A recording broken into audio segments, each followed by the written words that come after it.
Memento Mori, the thought that changes everything.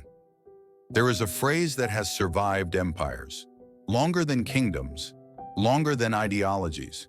It is simple, it is silent, and it changes everything. Memento Mori, remember that you will die.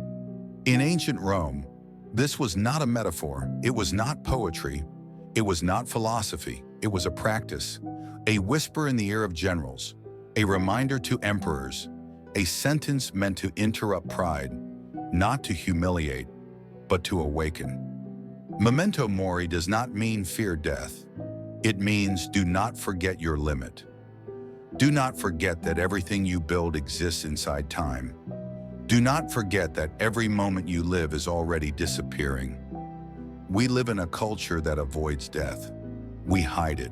We postpone it. We soften it with distractions.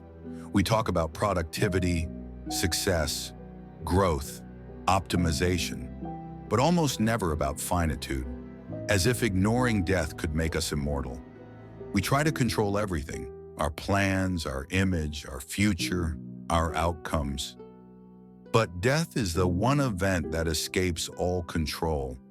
It is the ultimate reminder that control was always partial and always temporary. Much of our suffering comes from resistance, from wanting life to be permanent, from wanting relationships to last forever, from wanting meaning to stay fixed. But everything changes, everything dissolves, everything ends. Not because life is cruel, but because life is alive.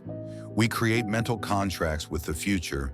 We expect more time, more chances, more tomorrows.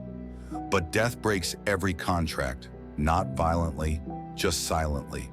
And suddenly we see the truth. Nothing was promised. We misunderstand time because we forget death. We think in years, in projects, in phases. But time is not a container. It is a movement toward disappearance. Every second is not added. It is removed, not from the clock, but from us. This is where Stoicism makes the inversion. To remember death is not to become darker. It is to become clearer. When you accept finitude, urgency dissolves. Comparison loses meaning. Ego softens. Trivial problems shrink. What remains is only this. What truly deserves your limited attention? Memento Mori becomes a filter. If this were your last year, would this matter? If this were your last month, would you worry about this? If this were your last day, would you still postpone what is essential? Death does not give answers. It gives proportions. There is a strange freedom in accepting impermanence. You stop hoarding experiences. You stop chasing identities. You stop negotiating with time. You begin to choose. Not what looks impressive, but what feels honest. Not what lasts forever, but what is real now. Life becomes editing, removing what is noise, keeping what is meaningful. Because when time is finite, every yes is also a no. Every choice is a sacrifice. And every moment is a form of authorship. Memento Mori is not about the end. It is about alignment. It is about living in a way that does not require excuses. So that when the moment comes, there is nothing to negotiate, no regret to fix, no role left to perform, only presence. You will die, not as a threat, not as a tragedy, but as a fact.